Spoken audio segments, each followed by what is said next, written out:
This is what we call a pendulum.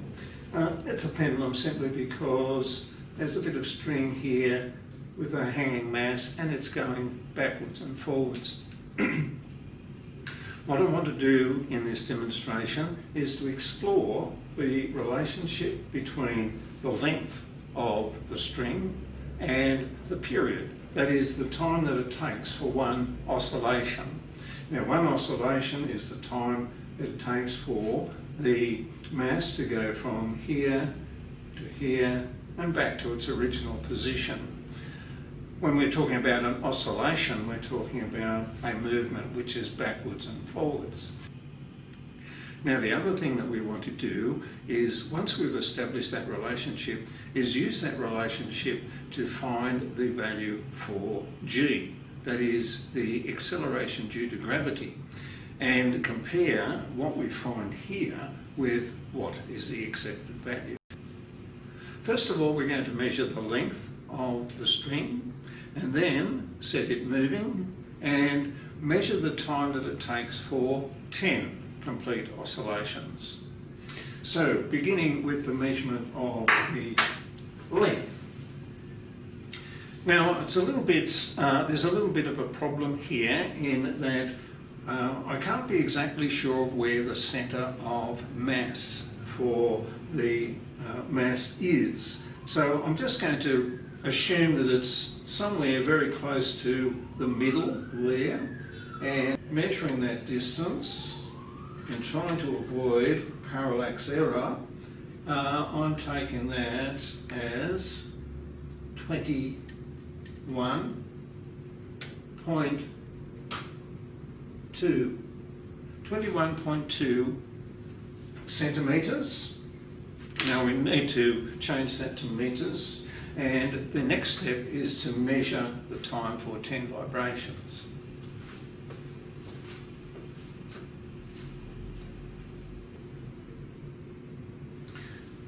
So setting this in motion now, just a small angle. 0, 1, 2, 3, 4, 5, 6, 7, 8, 9, 10. So that gives me a figure there of 9.34 for that particular length. So I'm going to readjust the length now, make that a little bit longer.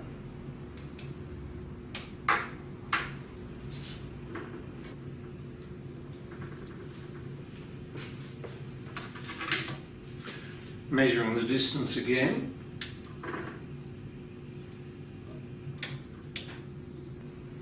I'm taking that as 31.7 or 0.317 metres.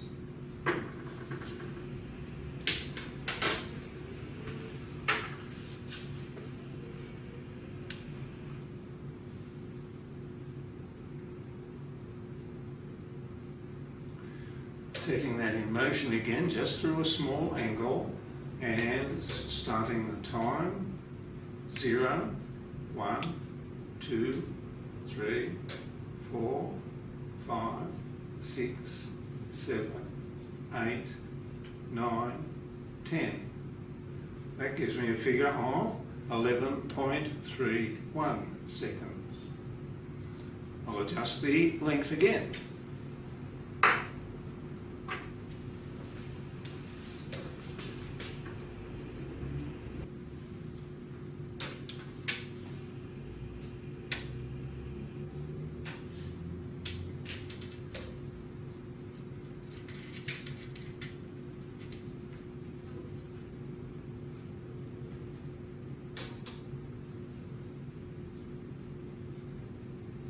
That reading there is 47.2 centimetres.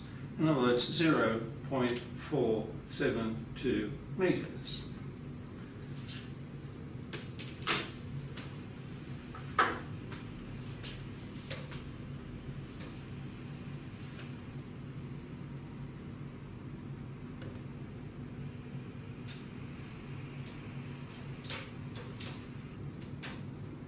I have that in motion now, so I can begin 0, 1, 2, 3, 4, 5, 6, 7, 8, 9, 10. And in terms of the time, that is 13.85 seconds.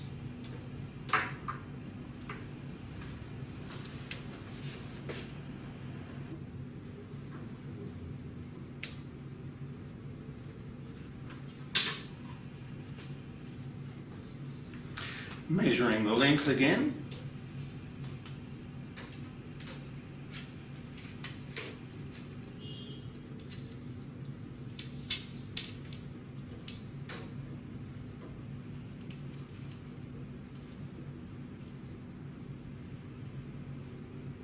I'll take that as 62.2. So that would be 0.622 metres. And recording the time. So measuring the time.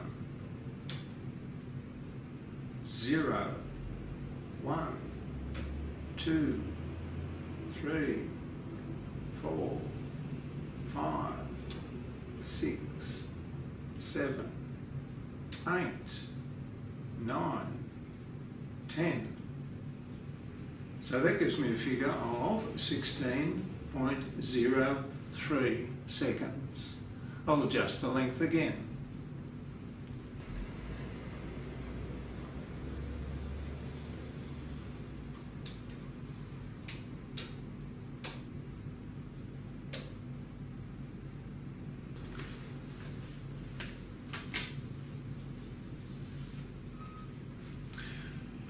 So this time measuring the length.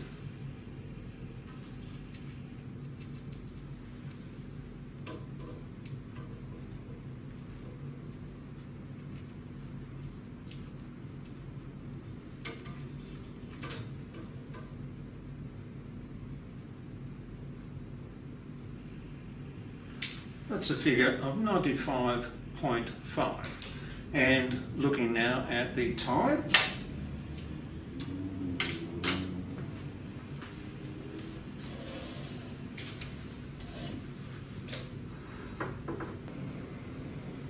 Zero, 1, 2, 3, 4, 5, 6, 7, 8, 9, 10. And there you can see that's a figure of 20.09 seconds.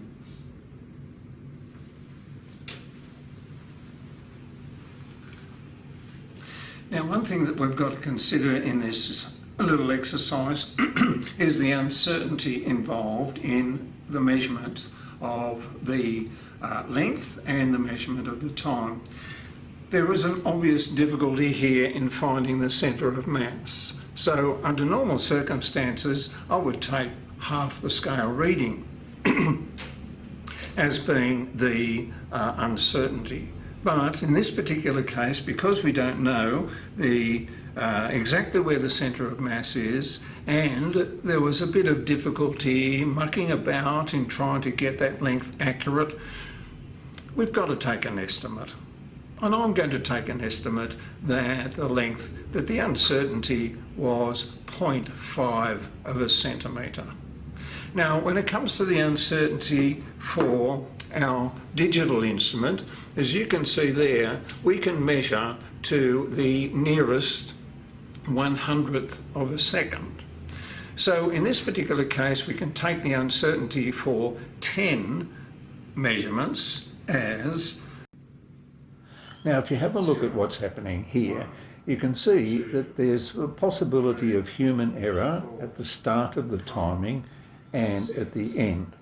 So instead of taking the full scale reading as the uncertainty, I'm going to take an estimate again of 0.5 0.1 seconds. Now, beginning the method, writing up this experiment, as it says here, write some text to introduce the diagram and so on. So the first thing we can write would be something like, the equipment was set up as shown in the diagram. So in the diagram here, you can put in the main items, the retort stand, the string, the mass, and perhaps a few others. Also mention that the length of the string was adjusted to, so that's your first measurement. Describe how the length was measured and recorded. As you're doing this, remember to do this in third person past tense. Follow that up by referring to how the oscillations were started and the angle through which the mass was allowed to move. Mention how the timing of the movement was done, what was used to measure it, why 10 oscillations were measured. Point out that the process was repeated and the range of lengths were chosen, around about 20 centimetres apart. So here we've got a few more of the items that should have been included in the diagram. When it comes to the errors, you should explain why the half-scale reading was not taken as the uncertainty for the measurement of the length. You should also explain why the full-scale reading was not taken as the uncertainty for the measurement of the timing, despite the fact that the stopwatch is a digital instrument. In other words, refer to human error in coordinating the start and the ending of the timing. Explain why the 10 oscillations were measured and how that reduces the overall uncertainty for the timing. Now to create a table and graph. First of all, we put in the labels and the units. Then we type in the numbers. And I've adjusted those to 2 decimal places or 3 decimal places.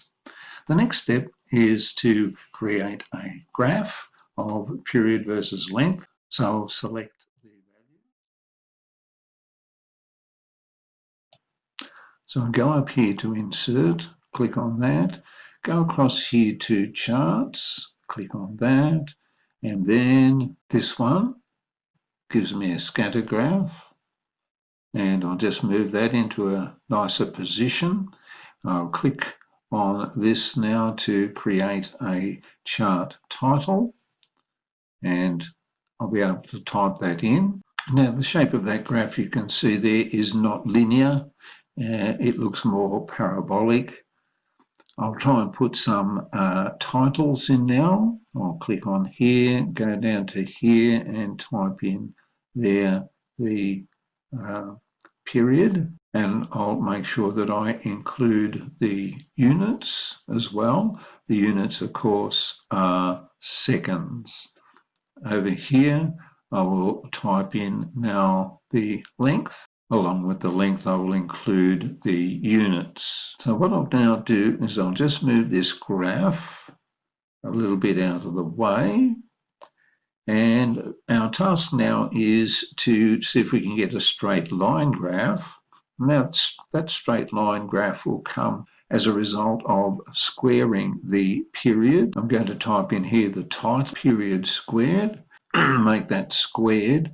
So I'll select that, go up here, down here to superscript, click OK, and now you can see I've got the superscript there.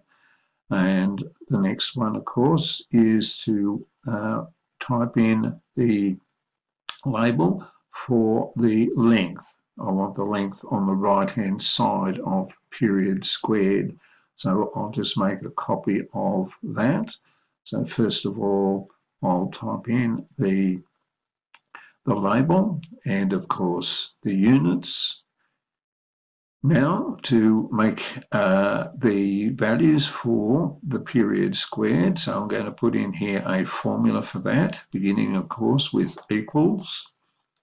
And I'll select the cell that I'm going to square and do the same as I might with a calculator. Square that, press enter. And now I'm going to fill down that value. In other words, I'll copy the formula that's in that cell by grabbing hold of this square that is on the bottom right of the cell. So click and hold and pull down. And as you can see there, that's created the values for the period squared. Again, I want to put in the length here. So I'll type in a formula, and that will be simply the name of the cell. And I will click on the square here, pull down or fill down is the correct term, and that will give me those values. Now, the task is to create the graph of the period squared versus the length. So if I go up here to insert, down across here to graphs, and again select the scatter graph. I'll just move this a little bit so that it's in a position where it's easier to see and it's not sitting on top of something else. And type in here the title, chart title of the period squared versus the length. I'll just close this now. And the next thing I want to do is put in the chart title. So I'll click on here, go down here to the axis titles and type those in. And I've got period there and I want period squared. So I'll just type in here S superscript the 2 there to make it squared. So I'll go up here to home, across here to font, and down to superscript and click OK. And then again, the second 2 here, I will go up here to font and down here to superscript, click there, go OK, and there's our units. And now for the length, again, so there's our length and meters, our units. The next thing I want to do is go back here and fix up this. So I'll just again go up here to superscript, fix this up.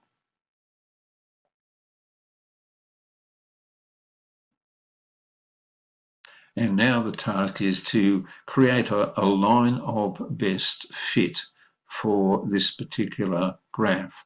So I'll click on the plus here and go down here to trend line. Trend line is what the Americans call the line of best fit. So I'll click on that and there's the line.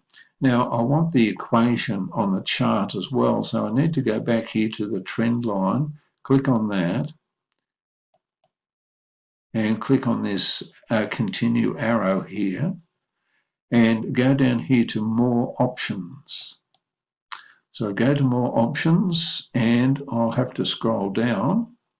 And when I scroll down here, you can see it says display equation on the chart. So I do that.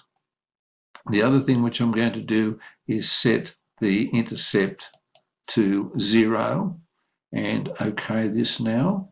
I'll close it. And there's my graph. So what I can now do is do a screen grab or copy this and paste it into the workbook. I can use this value here of 0.2453 as the value of the gradient, and that is the value of length divided by period squared.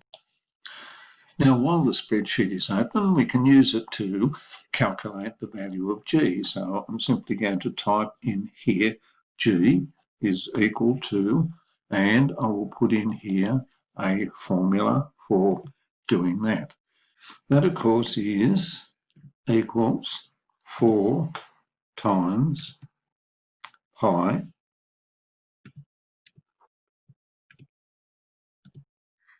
raised to the power of 2 times our gradient, 0.24. 453. And you see we get a value there of 9.684 and so on. So this is fairly close to the value of G, the accepted value of G, which is 9.8. So we need to have a look at possible reasons why it is just a little bit lower. This is the space now where you can paste in the copy of the graphs. So that's the first one. And of course, we should have a line of best fit there, or a curve of best fit connecting those dots. And here's the second one.